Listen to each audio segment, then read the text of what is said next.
ஐயனா துணை அடுத்த வர எபிசோடில் பார்த்திங்க அப்படின்னா பாண்டி வந்து பார்த்திங்க அப்படின்னா சோழனை இந்த விஷயத்தில் தள்ளிடாத வானதி விஷயத்தில் அப்படின்னு சொல்லியிருப்பாங்க. இருந்தாலும் சோழன் மனசு கேட்காம சோழனும் இல்லாமல் போய் வானதியை மீட் பண்ணி பேசியிருப்பாங்க. பேசி வந்து பேசும்போது அவங்க ரொம்பவே ஹார்ஷாக பேசிடுவாங்க நிலாவை.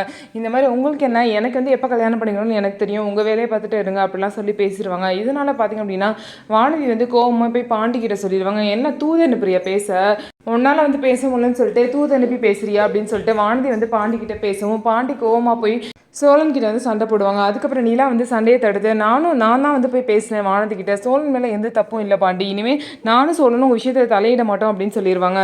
அதுக்கப்புறம் காலையில் எல்லாருமே நார்மலாகிடுவாங்க. அதுக்கப்புறம் சண்டேன்னு சொல்லிட்டு எல்லாரும் நான்வெஜ் எடுத்து சமைக்கலாம்னு சொல்லிட்டு அதை பற்றி பேசிகிட்டு இருப்பாங்க.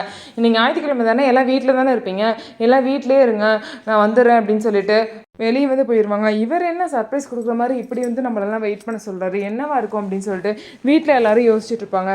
அதுக்கப்புறம் இவர் பார்த்திங்க அப்படின்னா ஒரு புதுசாக வந்து ஒரு வண்டி வாங்கியிருப்பாரு. அவர் பார்த்திங்க அப்படின்னா எந்த வேலைக்கும் போகாமல் இருந்தார். இப்போ வந்து புதுசாக வண்டி வாங்கி வேலைக்கு போகலாம் அப்படின்னு சொல்லிட்டு முடிவு பண்ணியிருக்காரு. இதுக்கான காரணம் என்ன பார்த்திங்க அப்படின்னா சேரனோட கல்யாணத்துக்கு பணம் வேணும் அப்படிங்கிற காரணத்துக்காக இவரும் வந்து திரும்ப நம்ம வேலைக்கு போகலான்னு முடிவு எடுத்திருக்காரு. இந்த விஷயத்தை பார்த்து எல்லாரும் என்ன யோசிக்க போகிறாங்க, என்ன சொல்ல போகிறாங்க அப்படின்னு சொல்லிட்டு வெயிட் பண்ணி பார்க்கலாம். நம்ம வீடியோ உங்களுக்கு பிடிச்சிருந்தா நம்ம வீடியோவை லைக் பண்ணிவிட்டு பாருங்கள்.